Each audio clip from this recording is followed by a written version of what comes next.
আমি আজি কথা পাতিম এবিধ অত্যন্ত প্ৰয়োজনীয় ভিটামিনৰ বিষয়ে যাক আমি ভিটামিন ডি বুলি কওঁ মানুহৰ শৰীৰত ভিটামিন ডিৰ অভাৱ আজি বিশ্বৰ অন্যতম স্বাস্থ্য সমস্যাৰ ৰূপে পৰিগণিত হৈছে যদিও উপযুক্ত জনসজাগতাৰ অভাৱৰ বাবে এই সমস্যা আজিও গুৰুত্বহীন হৈ পৰা দেখিবলৈ পোৱা গৈছে কি এই ভিটামিন ডি এজন সুস্থ মানুহৰ দেহত ভিটামিন ডি পৰিমাণ কিমান থাকিব লাগে ভিটামিন ডি অভাৱ হলে কেনেকুৱা ধৰণৰ লক্ষণ প্ৰকাশ পাব পাৰে ভিটামিন ডি অভাৱ হোৱাৰ সম্ভাৱনা কাৰ বেছি থাকে ভিটামিন ডি আমাৰ শৰীৰত কিয় প্ৰয়োজন ভিটামিন ডি কি খাদ্যত পোৱা যায় এই সমস্ত বিষয়ৰ ওপৰত আজি আমি আলোচনা কৰিম মই ডাক্তৰ হৰি আপোনালোক সকলোকে ডাক্তৰ হৰি ওয়েল ফিচাৰ চেনেললৈ স্বাগতম জনাইছো লগতে ডাক্তৰ হৰি ওয়েল ফিচাৰ চেনেলটো সাবস্ক্ৰাইব কৰিবৰ কাৰণে অনুৰোধ জনাইছো বেল আইকনটো হিট কৰিবলৈ নেপাহৰিব তেতিয়াহে আপোনালোকে স্বাস্থ্য সম্পৰ্কীয় গুৰুত্বপূৰ্ণ ভিডিঅ'সমূহৰ নটিফিকেশন পাই থাকিবলৈ সক্ষম হ'ব আহক আমি বিষয়টোলৈ আগবাঢ়ো এক সমীক্ষা অনুসৰি বৰ্তমান ভাৰতবৰ্ষৰ 90% মানুহ এই ভিটামিন ডি ডেফিচিয়েন্সিত ভুক্তভোগী আন্তঃৰাষ্ট্ৰীয় অস্টিওপৰোসিস ফাউণ্ডেশ্যনৰ এক প্ৰতিবেদন অনুসৰি উত্তৰ ভাৰতৰ 96% শিশু বা কেঁচুৱা এই ভিটামিন ডিৰ অভাৱত ভুক্তভোগী 91% স্বাস্থ্যৱান স্কুলীয়া ছোৱালী আৰু 86% গৰ্ভৱতী মহিলা এই ভিটামিন ডিৰ অভাৱত ভোগা বুলি সমীক্ষাটোত প্ৰকাশ পাইছে এতিয়া জানোৱা হওক কি এই ভিটামিন ডি আমাৰ শৰীৰত থকা 4বিধ চৰ্বিদ্ৰৱীভূত ভিটামিনৰ ভিতৰত এই ডি ভিটামিন অন্যতম ভিটামিন ডি আকৌ দুই প্ৰকাৰৰ ভিটামিন ডি2 আৰু ভিটামিন ডি3 এতিয়া জানোৱা হওক এজন সুস্থ মানুহৰ শৰীৰত ভিটামিন কিমান থাকিব লাগে আৰু কিমান থাকিলে ইয়াক ভিটামিন ডেফিচিয়েন্সি হোৱা বুলি কোৱা হয় এজন সুস্থ মানুহৰ তেজত 30 পৰা 60 নেনোগ্ৰাম প্ৰতি মিলিলিটাৰ ভিটামিন ডি থাকিব লাগে যদি প্ৰতি মিলিগ্ৰামত 20 নেনোগ্ৰামৰ তলত থাকে তেতিয়া আমি তাক ভিটামিন ডিৰ ডেফিচিয়েন্সি হোৱা বুলি কওঁ সাধাৰণতে স্বাভাৱিক অৱস্থাত এজন মানুহক দৈনিক 400 পৰা 600 ইন্টাৰনেশ্যনেল ইউনিট ভিটামিন ডি প্ৰয়োজন হয় এতিয়া আহো এই ভিটামিন ডিৰ অভাৱ হলে এজন ব্যক্তিৰ গাত কেনেকুৱা ধৰণৰ লক্ষণ দেখা দিয়ে মানুহৰ শৰীৰত ভিটামিন ডিৰ অভাৱ ঘটিলেও ইয়াৰ লক্ষণসমূহ সহজতে প্ৰকাশ নাপাবও পাৰে ইয়াৰ সাধাৰণ লক্ষণ কিছুমান হল অত্যাধিক ভাগৰুৱা বা ক্লান্তি অনুভৱ কৰা মাংসপেশীৰ সংকোচন মাংসপেশীত অত্যাধিক বিষ হোৱা শৰীৰৰ জোৰা বা গাঁঠি বিষ হোৱা অত্যাধিক ওজন বৃদ্ধি পোৱা হাই প্ৰেছাৰ বা উচ্চ ৰক্তচাপ মানসিক অশান্তি বা ডিপ্ৰেছন আদি সমস্যাই দেখা দিব পাৰে এতিয়া আহো এই ভিটামিন ডিৰ অভাৱ হোৱাৰ সম্ভাৱনা কাৰ বেছি থাকে স্তন পান কৰোৱা মহিলা দুগ্ধ পান কৰি থকা শিশু দৈনন্দিন নিৰামিষ আহাৰ খোৱা লোক বয়োজ্যেষ্ঠ ব্যক্তি অবেচিটিত ভোগা বা অত্যাধিক শকত হোৱা ব্যক্তি এই ভিটামিন ডি ডেফিচিয়েন্সি হোৱাৰ সম্ভাৱনা থাকে হজম শক্তি অভাৱ বা পেটৰ বেমাৰৰ দীৰ্ঘদিন ধৰি ভুগি থকা মানুহৰো এই ভিটামিন ডি অভাৱ হোৱাৰ সম্ভাৱনা বৃদ্ধি হয় কিছুমান জটিল অস্ত্ৰোপচাৰৰ পিছতো এই ভিটামিন ডিৰ অভাৱ হোৱা পৰিলক্ষিত হয় কিছুমান ঔষধ যেনে এন্টিকনভালচন কিছুমান ষ্টেৰইড জাতীয় ঔষধ যেনে গ্লুকোকৰ্টিকয়েড এইচ বা এইচআইভি ভাইৰাছ নিয়ন্ত্ৰণৰ বাবে ঔষধ সেৱন কৰা ব্যক্তিৰো এই ভিটামিন ডি ডেফিচিয়েন্সি হোৱাৰ সম্ভাৱনা দেখা যায় এতিয়া এই ভিটামিন ডি আমাৰ শৰীৰক কিয় প্ৰয়োজন আমাৰ স্বাস্থ্য ৰক্ষাত এই ভিটামিন ডিৰ প্ৰয়োজনীয়তা অপৰিসীম ইয়াৰ এক থুলমূল আভাস ইয়াত দাঙি ধৰা হল প্ৰথম কথা হল হাড় সম্বন্ধীয় যিকোনো বেমাৰ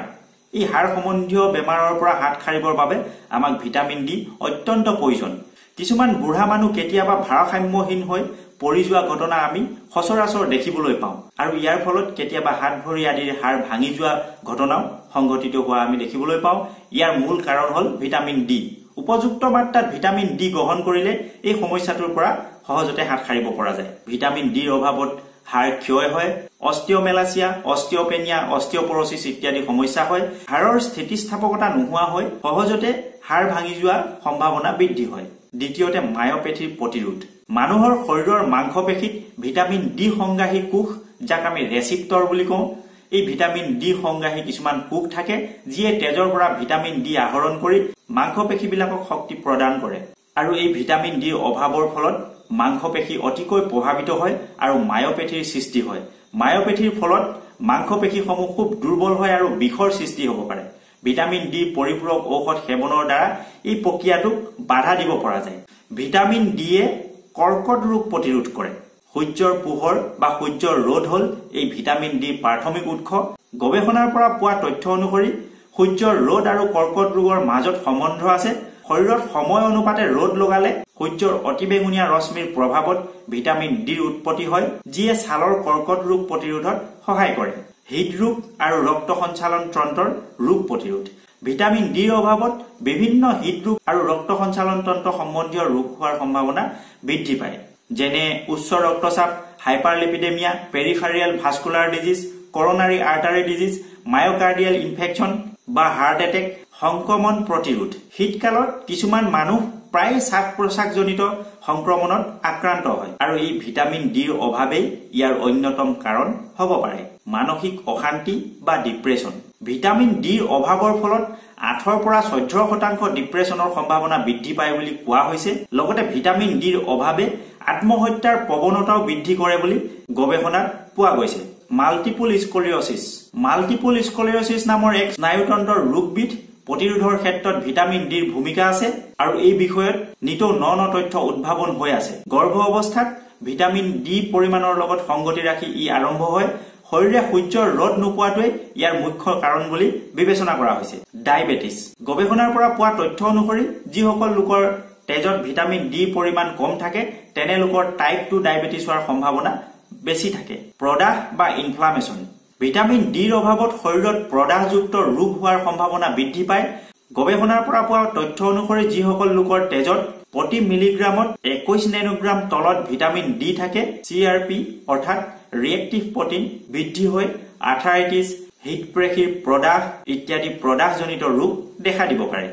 শিশু আৰু কিশোৰ-কিশোৰীৰ এলাৰ্জি। শিশু আৰু কিশোৰ-কিশোৰীৰ ওপৰত কৰা তথ্যভিত্তিক অধ্যয়নৰ পৰা গম পোৱা গৈছে যে যিসকলৰ শৰীৰৰ তেজত 15 নেনোগ্ৰাম প্ৰতি মিলিলিটাৰত ভিটামিন ডি থাকে তেনে শিশু এলাৰ্জি হোৱা প্ৰৱণতা বেছি থাকে। অৰ্থাৎ যিসকল শিশুৰ ভিটামিন ডি ডেফিচিয়েঞ্চিত ভুক্তভোগী সেইসকল শিশু সঘনাই এলাৰ্জিৰ সমস্যাৰ সন্মুখীন হয়। দাঁতত হোৱা কেভিটিছ বা গহ্বৰ। ভিটামিন ডিৰ অভাৱত দাঁতৰ ক্ষয় হয়, গহ্বৰ বা কেভিটিৰ সৃষ্টি হোৱা তথ্য গৱেষণাত পোৱা গৈছে। লিংগৰ শিথিলতা বা ইৰেক্টাইল ডিছফাংচন। যিহেতু ভিটামিন ডিৰ অভাৱত হৃদৰোগ বা ৰক্ত সঞ্চালন তন্ত্ৰ প্ৰভাৱিত হয়, গতিকে পুৰুষৰ লিংগলৈকে ৰক্ত সঞ্চালনত বাধাপ্ৰাপ্ত হৈ লিংগৰ শিথিলতা বা ইৰেক্টাইল ডিছফাংচনৰ সৃষ্টি হ'ব পাৰে। এতিয়া আহোঁ কেনেধৰণৰ খাদ্যত এই ভিটামিন ডি পোৱা যায়।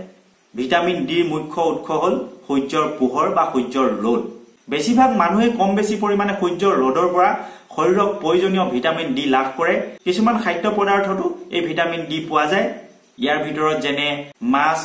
কোড লিভাৰ অইল, চৰ্বিযুক্ত মাছ যেনে সালমন, টুনা ইত্যাদি, সাগৰীয় মাছ, কিছুমান কাঠফুলা বা মাছৰুম, খৰতোলা গাখীৰৰ দৈ, কণীৰ কুহুম, কমলা পনীৰ ইত্যাদিত এই ভিটামিন ডি পোৱা যায়।